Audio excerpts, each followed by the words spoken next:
જય શ્રી કૃષ્ણ મિત્રો, આજે આપણે આવી ગયા છીએ શ્રી રામ દરબાર એટલે કે શીશ મહેલ મંદિરે કે જે હરિદ્વારમાં આવેલું છે. તો મિત્રો આજે હું તમને શ્રી રામ દરબાર એટલે કે શીશ મહેલ મંદિરના દર્શન કરાવીશ. તો મિત્રો મારી સાથે મારા આ વિડીયોમાં બન્યા રહેજો.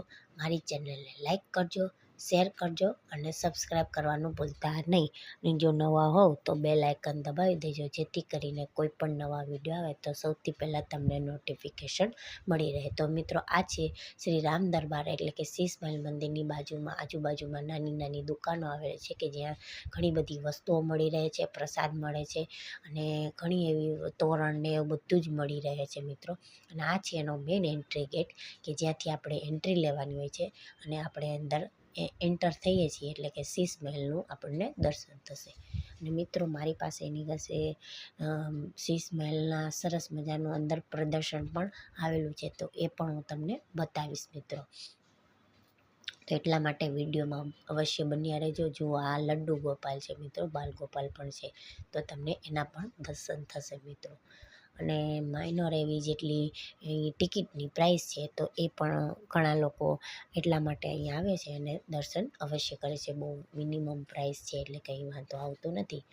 તો મિનિમમ પ્રાઇસ દઈને અહીં લોકો દર્શન કરવા આવે છે. જુઓ અહીંયા રાધે કૃષ્ણ છે, રામ લક્ષ્મણ અને સીતાજી પણ બિરાજે છે, સાથે સાથે કૃષ્ણ ભગવાન પણ છે અને બાલ ગોપાલ છે, લડ્ડુ ગોપાલ છે, બધા માતાજીઓ પણ અહીં બિરાજે છે. નવે નવ દુર્ગા માતાજી પણ માતાજીના નવે નવ સ્વરૂપ પણ અહીં બિરાજે છે.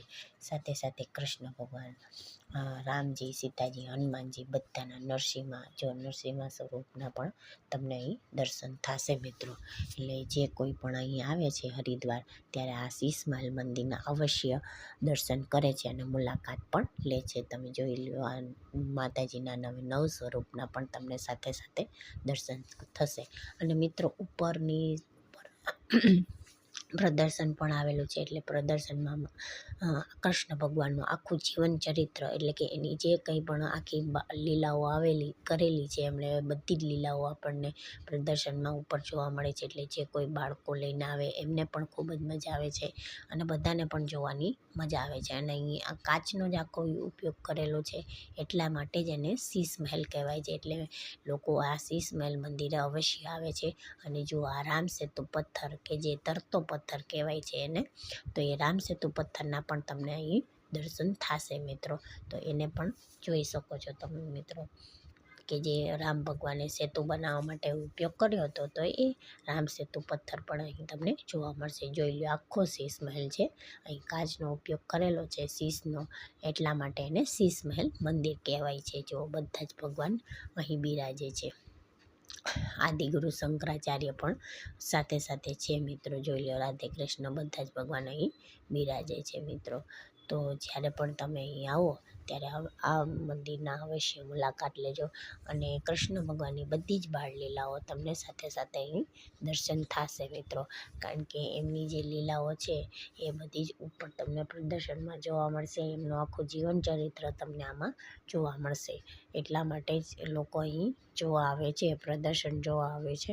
અને સરસ મજાનું પ્રદર્શન પણ બનાવેલું છે મિત્રો. બાળકોને પણ જોવાની ખૂબ મજા આવે, મોટાઓને પણ જોવાની મજા આવે, કે જેથી કરીને તમને ખ્યાલ આવે કે કૃષ્ણ ભગવાનની કઈ કઈ લીલાઓ કરેલી છે, નાનપણમાં કરેલી, મોટા થઈને જે પણ કરેલી, એ બધી જ લીલાઓ તમને આમાં જોવા મળશે.